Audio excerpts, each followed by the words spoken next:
최근에 전화로 한 분에게 문의가 왔습니다. 저는 사실 평소 업무 시간의 거의 90%는 기존 업체 관리를 하는데 다 쓰고 있고 자금, 지원금, 세금, 노무, 인증까지 하느라고 시간이 진짜 없습니다. 그래서 전화 상담하지 않고 있고 항상 그 전화가 오더라도 홈페이지에 문의 남겨놓으시라고 하고 따로 시간을 내서 뵙고 있습니다. 그런데 그분은 갑자기 급하게 꼭 하나만 여쭤보고 싶다고 하셔가지고 들어보니 결국 저신용 소상공인 대출 3천만 원을 받았는데 그것도 뭐 알고 받은 게 아니라 한 업체에서 전화가 와서 수수료 10%를 주면 진행해 주겠다 해서 성공보수로 10%를 주기로 하고 진행했는데 과연 그 금액을 다 줘도 되느냐, 그걸 줬을 때 자신한테 문제가 없겠냐 라는, 그리고 또 그걸 꼭 줘야 되냐 하는 질문이었죠. 물론 뭐 정당한 계약에 의해서 약속한 거라면은 뭐 기관에서 바라보는 관점과 다르게 법적으로는 줘야 되겠죠. 하지만 뭐 그런 구체적인 이야기가 중요한 게 아니라 저는 사실 그 정도 수수료를 주고서 사업자 대출을 하는 거는 아니라고 생각을 합니다.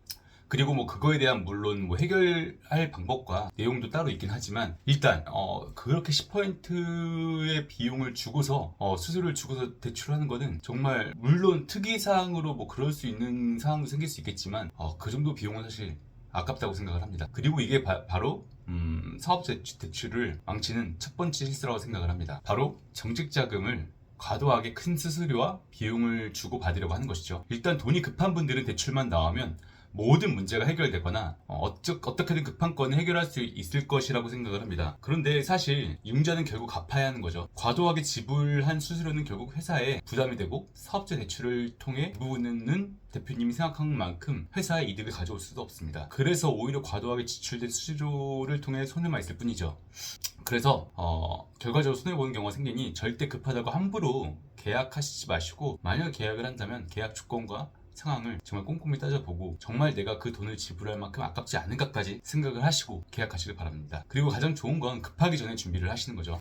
둘째, 대출을 진행할 때 하나의 기관만 바라보고 있습니다. 거기 아니면 은행만 바라보고 있거나요. 제가 밥 먹듯이 이야기하는 것은 미리 기업을 잘 세팅해 놓는 것은 기본입니다. 하지만 그 기본 이전에 정책 자금을 신청할 때 우리 기업이 받을 수 있는 기관에는 다 시도해 봐야 됩니다. 뭐 신보, 기보, 재단, 중진공, 소진공, 동신보, 그다음에 뭐 환경자금, 무보, 되게 다양하게 많죠. 하지만 그 중에서도 최소한 우리 기업이 받을 수 있는 직접 기관과 간접 기관을 알아두시고 미리 준비하셔서 그 기관에 신청하는 방법을 알아두시고 대출이 필요할 때 그 필요하기 이전에도 미리 신청해서 자금을 확보하는 게 필요합니다. 하나의 기관만 절대 진행하면 안 되고요. 하여튼 가능한 여러 개의 기관을 컨택해서 진행을 해야 합니다. 잘 모르겠으면 공부해서라도 그거는 준비를 해놓아야 됩니다. 그리고 사실 정책자금 컨설팅을 한다는 사람들의 대부분도 단지 그 개수를 좀 더 알고 있고 종류를 알고 있고 진행 방법을 한번 해본 걸로 알고 있는 게 거의 대부분입니다. 그러니까 대표님들도 그걸 미리 우리 기업에 어떤 게 해당하는지만은 정도는 미리